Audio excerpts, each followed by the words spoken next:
Setting up our meeting. Awesome.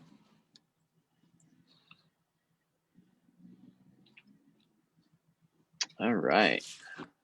Well, great. We are live. It is now streaming on Facebook. So welcome, guys. I'm Adam. I'm joined by Noah. So Noah, he has a mask on. He's, if you want to explain your situation right now, why you have your mask on. I just got out of a practical lab sort of thing in the physical therapy program, and I had like 5 minutes, and I figured I'd just stay here, and I wasn't even thinking. I was like, oh well, I got to keep a mask on if I'm not home. So it's actually a perfect little segue into our topic this week, actually. Oh, perfect. So what we're going to actually be talking about this week. So last week, if you joined us last week, if you didn't, we do have that replay. It's both on our YouTube channel as well as you can go back on Facebook. And we're talking about sleep and how sleep is super important, and specifically how that afternoon coffee is not great for you. I'm sort of feeling it this week. I've gone a week without that afternoon coffee minus one weekend day, and but I'm sleeping better at night, so that's super important. So each Wednesday we're going to be bringing you a new topic, and if you have questions, feel free chime in. We're using a different platform. We're actually connecting it through Zoom this week, and we'll see how this goes. I think it'll be pretty seamless, but. Today, it's a great topic, something that's super relevant. We're talking about the pandemic, and your health. So this is something that it's affected everyone. It's affected our health, mentally, physically, kind of everything.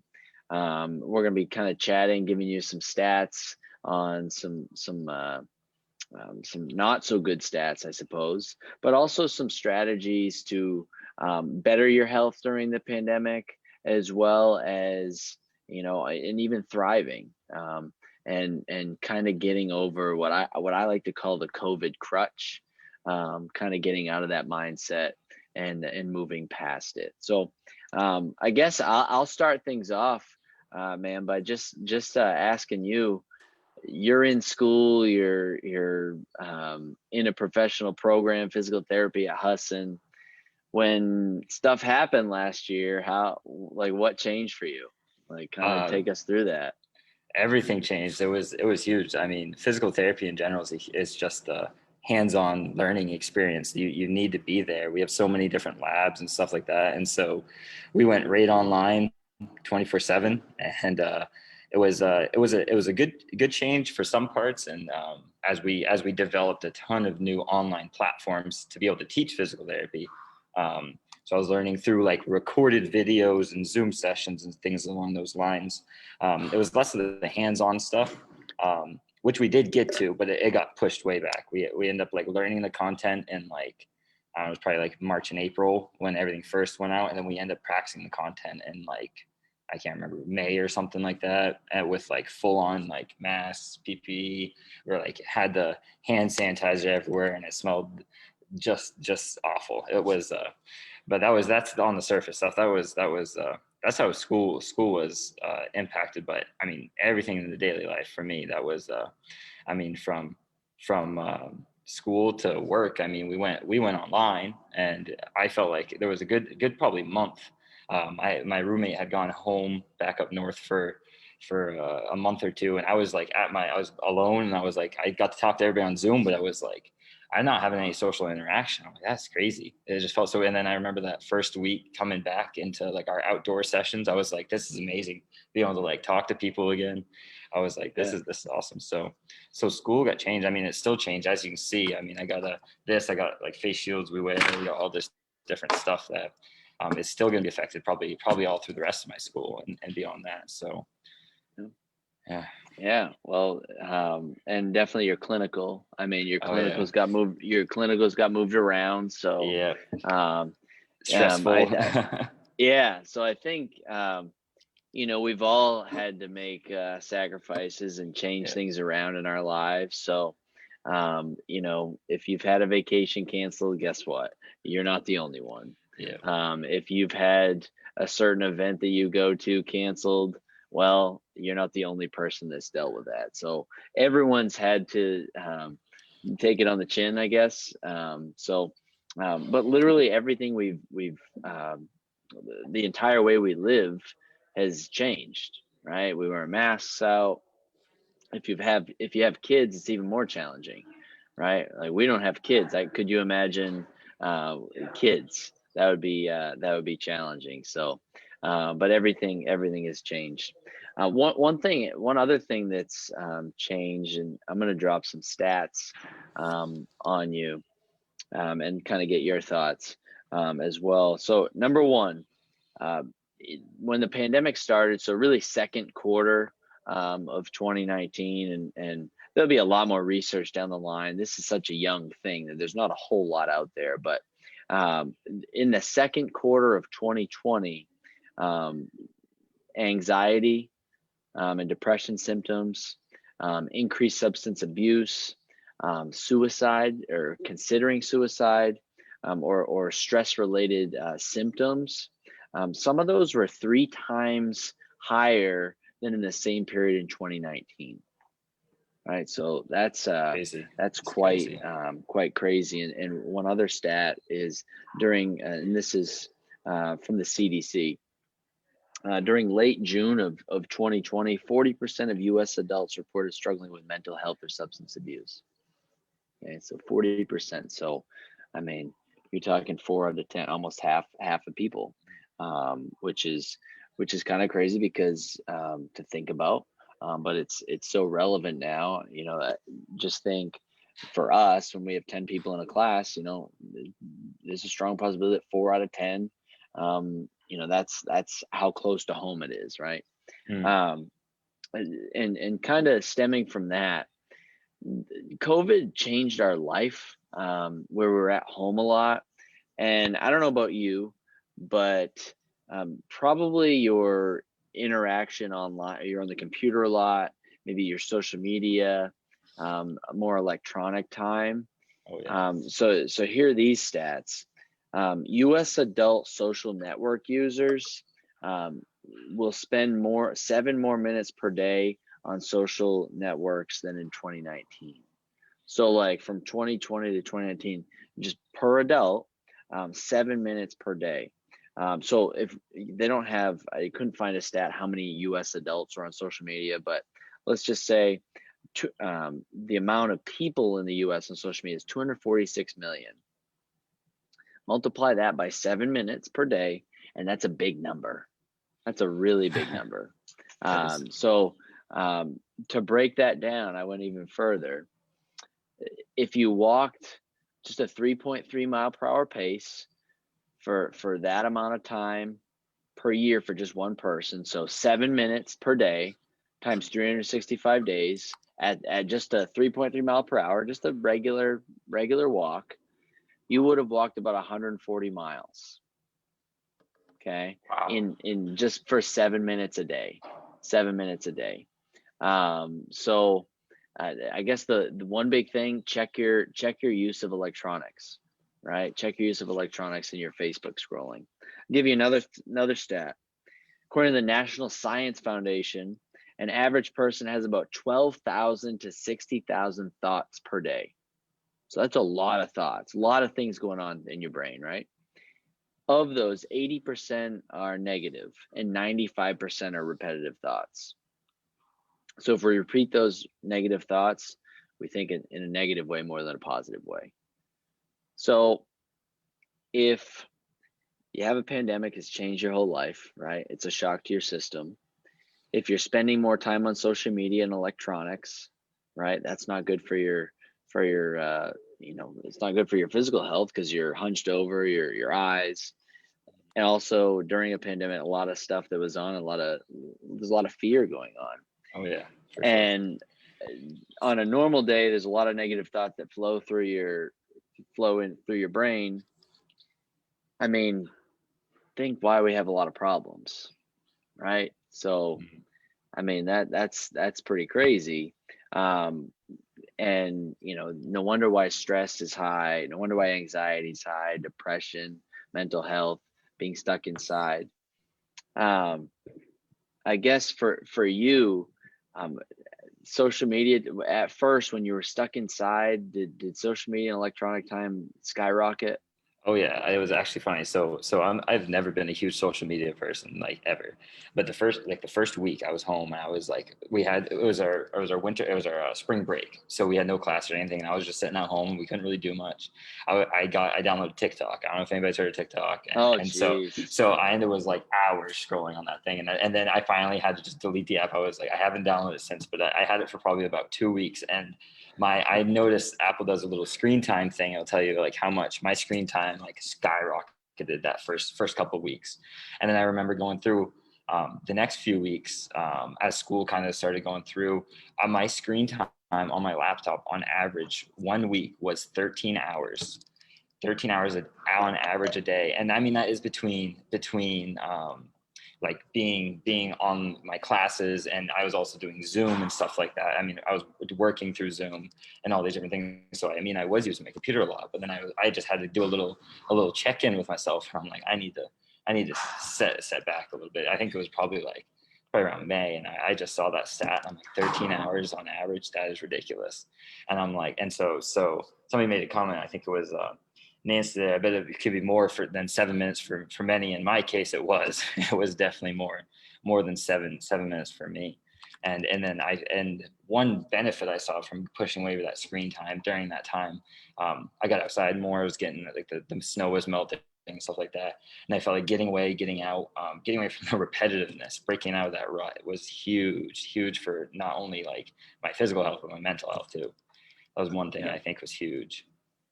No doubt about that. I mean, 7 minutes, I think that stat right there, I know I was spending way more time. I don't even know on social media, but electronics, because everything shifted toward that. So you were kind of forced to do that. So if there's high stress, there's more anxiety, there's more depression, mental health is suffering, we're stuck inside, what is the one thing that can help reduce that? Right? Isn't it what we do? It's exercise. Yeah. I mean, it's proven to help with that. Exercise is a cure. And, I don't know if I need to go to the top of the rooftops with a loudspeaker and say that. No. And get insurance companies on here to be more, or the US or the world in general, to be more proactive than reactive, then we wouldn't have a lot of these problems. But we really need to make that shift and to be more proactive with our health, to make exercise a priority. Why? I this would have been vandalism, so I didn't do it, but you get me fired up. All the signs say to be safe, social, physically distance. Why didn't it say exercise and eat healthy? Why didn't it involve those things? Because those things would help solve a lot of our issues. I'm not saying it's going to solve everything. It's not, like, that doesn't solve everything, but it can help solve a lot. Exercise is a cure. So get me fired up there. One thing I want to talk about next is, gyms are, at first, at the beginning of the pandemic, they were thought of as not safe. I mean, it turns out that studies show they actually are safe. The stats show that with check-ins and cases, like, it's a very low infection rate, and not to mention it's very beneficial to exercise. Believe it or not, right? I mean, physiology. Sorry to interrupt you. I can't say physiologically, but it's the mask. Yeah, it really. That's what I'll blame it on. I mean, it's so good for your immune system, like, alone. I'm not sure if that's something you're going to be touching on here, but exercise, like like it skyrockets as long as you're not overtraining. Overtraining kind of go off the deep end there, but a general just kind of even just moving that daily even this little walk or whatever, that 3.3 mile per hour walk, whatever, that's boosting your immune system crazy. That's helping so much, and that's got to be a contributing factor to that reason that gyms don't have that same infection rate as we did see over a lot of the other areas. Sorry to interject there, but no. And one thing that the studies show that gyms are making it a priority to be cleaner. I mean, here we didn't. I'll be honest, we didn't really change a whole lot because we were clean to begin with. But it's nice to see the industry as a whole, or making sure things are clean and doing those things. So and people are spaced apart. So that has to do with it. But also, I mean, gyms weren't part of the problem. They were kind of lumped in with it, just because you think sweat flying and things like that. But turns out they were very low on the list, which is good to finally know. But one thing I wanted to touch on, Noah, is when everything's happened and the world's kind of turned upside down, and people think the last thing I can do is exercise. And I kind of came up with, and I kind of took this from John Gordon's book, The No Complaining Rule. And it's simply by adding a but. And before you make an excuse, start formulating your thoughts by adding a but. So obviously we'd love everyone to come here. But we know that's not going to happen. And we're happy if you exercise anywhere, right? Obviously we'd love to have you here. And if you're interested, then reach out, but exercise is good no matter where you do it. So excuse number one, I can't exercise with a mask. Well, that's an excuse. No one's going to die exercising in a mask. That's just ain't gonna happen. We've done it here for months now. You're not gonna die when you need air. Get it. Another excuse: I don't want to be around other people right now. Well, I totally get that. That's fine. If you don't feel safe, you don't have to be, because we have an online program. Other gyms have an online program. There's so many apps and online communities out there that can get you healthy. You name it, we got it. YouTube, that's a huge thing. YouTube right there. Yeah. You look up, even, and it can be the simplest of workout, whether it's I saw on our Facebook page the other day, people bringing up walking YouTube videos, and you just at home, especially in winter up here in Maine, it's so cold out. And so just at home, snowstorm, whatever it is, you're just getting that little exercise in, and it doesn't even have to be through a platform. There's tons of individual workouts you can do anywhere, and you get away from people or whatever the case may be. So the next thing would be, a person says, I don't like working out from home because I'm not held accountable. Well, number one, gyms are open, but if you don't want to be in a gym, then you can go outside, right? Do something, go for a walk, get out in nature, just move, right? And then another one is, I don't know where to start. You just got to start by doing something. Go for a walk. Take a set of stairs, do a set of push-ups. Our brains are wired to make excuses, but results happen when you take action, right? That's the only way. So, whether you're coming to the gym or don't feel comfortable coming to the gym, there are options, right? You just have to do it. And it can be done. So I got some strategies to get through any thoughts on those right there. Kind of, we hear these things a lot, and we're here to help, but there's more than just us. There's so many things, so many options for people to be healthy. You just have to do it. You just go look for it. Find something fun. Find something you enjoy to do. That makes it easier too. You find something maybe you don't enjoy going to the gym, and maybe you enjoy going for a walk on whatever it may be. Just find something you enjoy. I think that's a key component there. And maybe it's starting out for a 5-minute walk or a 10-minute something. Just do something, and we build those habits. Yeah, those mini habits. Adds up. Yeah, it does. It adds up. So I got 7 strategies to get through the pandemic healthy, right? I mean, we're a year in, so if you're not adapting now, then you really need to do something, right? You probably should have already adapted, but it's never too late.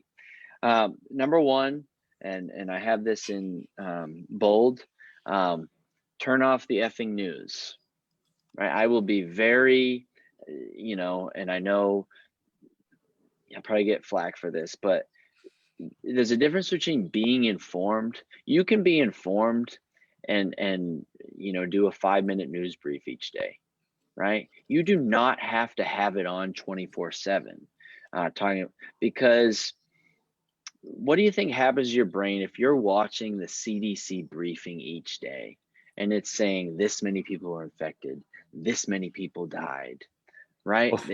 That's real news. However, how is that helping you, and how is it really relevant? Do you really need those stats every single day? No, there's negativity out there. Right.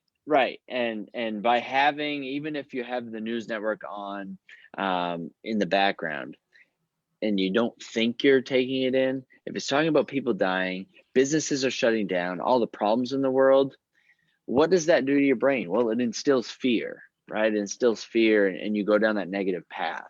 So be informed, but you do not need to be watching the news 24/7.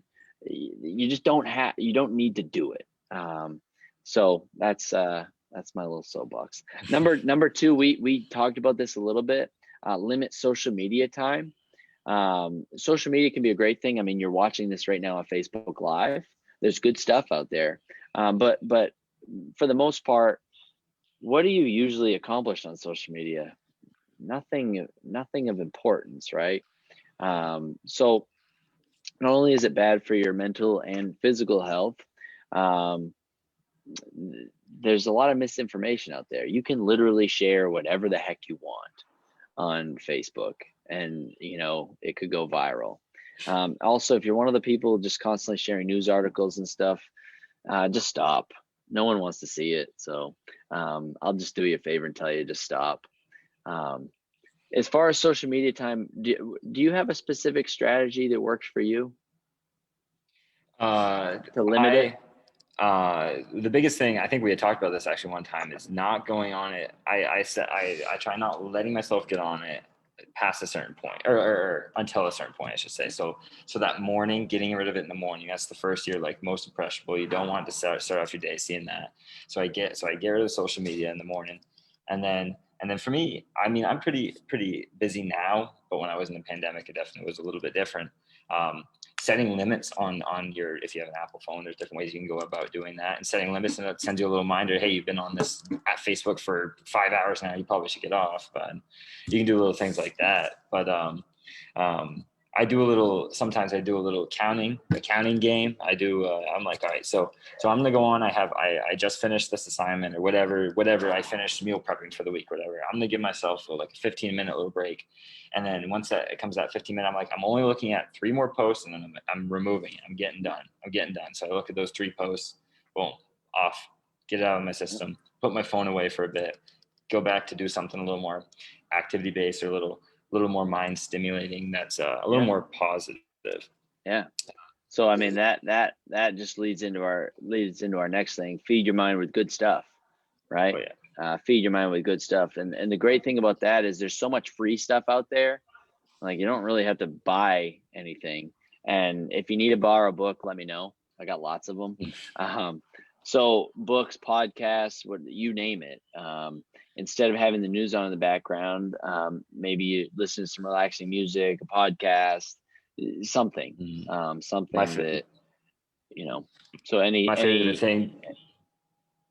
my favorite thing during quarantine was John Krinsky's Some Good News. That was my positivity right there. I don't know if you saw any of that. That was, oh yeah. And if you haven't seen it, you go on YouTube right now, type in Some Good News, John Krinsky. You check those out. Those made my whole week right there watching those. That was some good news. Really need to hear that some of those days. You know, I mean, that's kind of a different topic, not a different topic, but different good stuff feeding your mind. But absolutely the same with it. One good thing about the pandemic, you're home more, you get more time to read, don't have as many excuses, you know, get some good books in there or something. I don't know. Yes. So John Krasinski, he's Jim from The Office, if anyone, that's what he's known for. And Jack Ryan. So I guess our next one that I have down, be safely social. Humans crave interaction, like you talked about earlier, and there is a safe way to be social. You do not need to be shut in your house. You connect online or connect outside. You do not have to be shut off from the world. You really don't. So humans, we need social interaction, so you get it, right? Next one, exercise, right? You touched on it. Exercise comes in so many different forms. If you're not a gym person, find something outside to do, or find something physical. Just what it does for our bodies is it's so helpful, right? It's the best, right? Exercise. Have you ever been like, you know what, I really regret doing that workout afterwards? Maybe if you're on the assault bike. Other than that, you're not gonna feel that way. So exercise. You talked about this a little bit too. It's forced us, we were at home more, so more time for reading, but use your time wisely. Like, we've had more time because we haven't been going on vacation, haven't been doing that stuff. It's forced us to slow down and utilize our time, whether it's house projects, organizing. Like, you can get stuff done, right? You can get stuff done, cleaning out stuff. And then really the last one, do the best you can, right? All you can do. That's all you can do. That's all you can do. Yeah. Do the best you can. Everyone has struggles. You're not in it alone. Talk to friends, reach out, keep doing the best you can, and it will end. I mean, that's all you can do. The one other thing I wanted to touch on, I talked about it a little bit earlier, is what I refer to as the COVID crutch. And I don't know who needs to hear this. This has been tough on everyone. No one has enjoyed this. I don't know, no one's enjoyed this. But you ultimately hold the keys to your success, whether you want to better your career, whether you want to be more fit, no matter what it is, you hold the keys. COVID is just a small blip in the radar. If you've gained some weight, big deal, whatever. We can get it back off. If you get back at it, you'll get it done.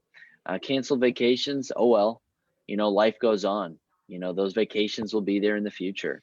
The one thing we need to do is continue to adapt. If you need to take a mental health day, do it. Take time for yourself, but trust me, you can grow during this time, right? You can grow. And I promise, if you work on it, you will come out stronger and better, both physically and mentally. So we have to stop using COVID as an excuse, because it's been here for a year.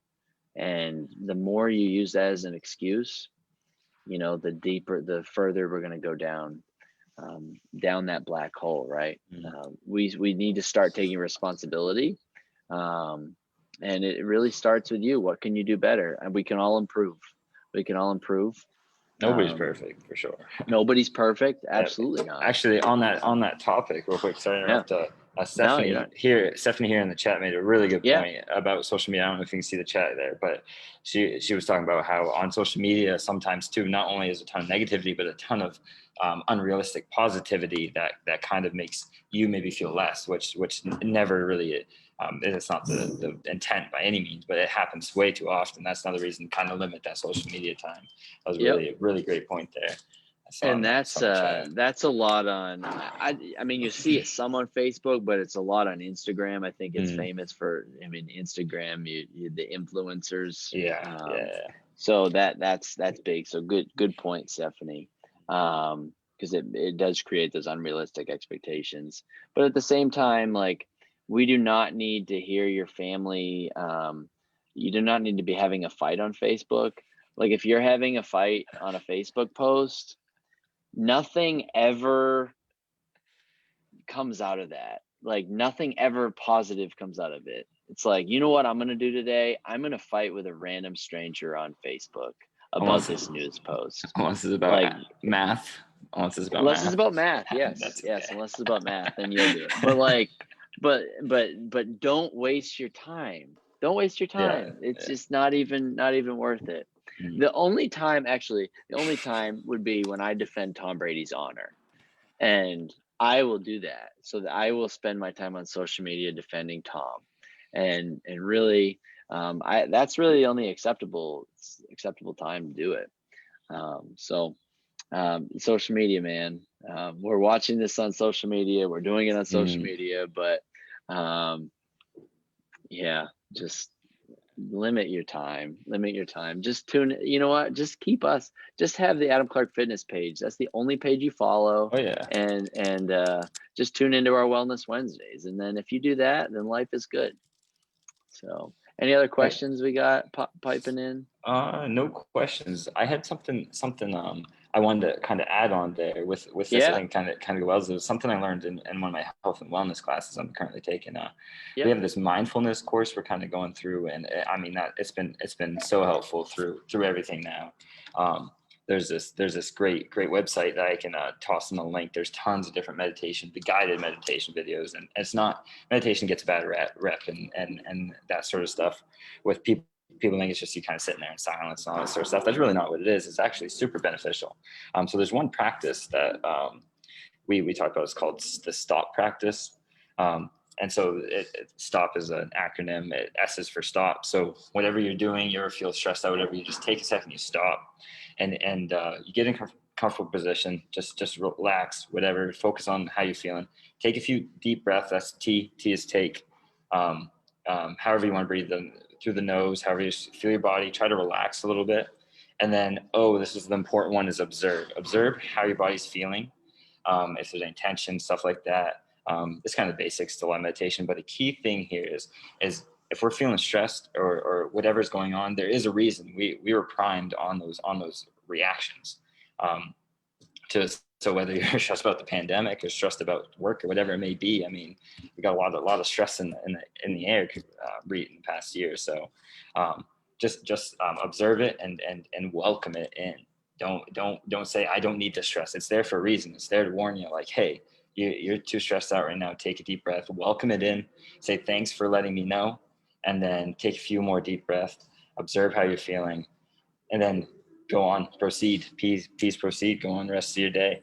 And so I challenge everybody out there watching this right now, implement that stop practice at least once a day. I think you definitely will see some practice. I need to do that. Yeah, that's something I'm learning a lot just from not only doing the research, but from you talking. I'm learning a lot. I mean, last week, vice versa. I know a lot about sleep, right? Like, I'm making a habit change by limiting the coffee in the afternoon. Like, that was a big thing for me, and limiting the device time at night. And then this week, that's something that I would like to implement. That's super, man, that's good. That's a good point. I like that. Do we have any other questions? Nothing in the chat I see at the moment. Nothing in the chat. Okay. Well, do you have any other parting thoughts? Anything that I mean, this is a topic we could go on about forever. Oh yeah. This is like, and the research is still, there's still, I mean, it's going to be years from now, the research. It'll be interesting to see. But hopefully years from now, we'll be able to chat right on here. for Wellness Wednesday 4 years from now, right? So you'll be a big boy doctor of physical therapy then. Yeah, hopefully, yeah. Yeah. One last point. Yeah. In addition, Nancy just brought this up. The gratitude, doing gratitude stuff along with that stop process, is very, very helpful. I don't know if that's something you've ever tried or anything like that, but a gratitude journal in the morning, if that's something you don't have, and that's probably the number one thing I'd recommend doing and implementing in your life. I've tried journaling a little bit and it worked for a little while. I think one thing that would benefit me more is some sort of, and I know I've heard a lot of people doing this, a gratitude walk. Just kind of getting out and just getting out in Nate and just walking. I like that. And just like what that. are you grateful for? And that's important. So there's so many different ways to do it. There's no perfect way. You just have to find what works for you. Find what works for you, and the only way to do that is to try it, right? To try it, Sure. and stick with it. So give it a chance. Don't just do it once, right? Because doing it once, yeah, you did it, but you got to keep doing it, right? It's you just have to keep going. So don't give up. Don't give up. Don't give up. Mm-hmm. So no, that was great. That was great. So this technically this worked pretty well using Zoom. Only thing I forgot to do is press record. I know it'll be on our Facebook, but I like to put these on YouTube after. But oh well, we'll know next week. But any other things you want to chat about? No. Oh. No. What do you have for dinner? Anything good? No, I'm just kidding. What am I having for dinner? Well, I got sessions here in a few minutes, so I'm go. gonna hammer out some. I got some people to push some sleds and hammer out on the bike. Sweet. I think they're gonna have a lot of fun. So, yeah, that's awesome. Pretty much. Awesome. Yep. Awesome. So, well, cool, man. Well, I enjoyed this conversation, and thanks for everybody watching. And yes, thank you, and whoever watches this in the future, I know people will later on. Definitely go ahead and if you have questions, feel free to pop on and ask them. We can go back and answer them. So that'd be great. So perfect. Awesome. So I am going to end this live stream. Bye, guys. See you.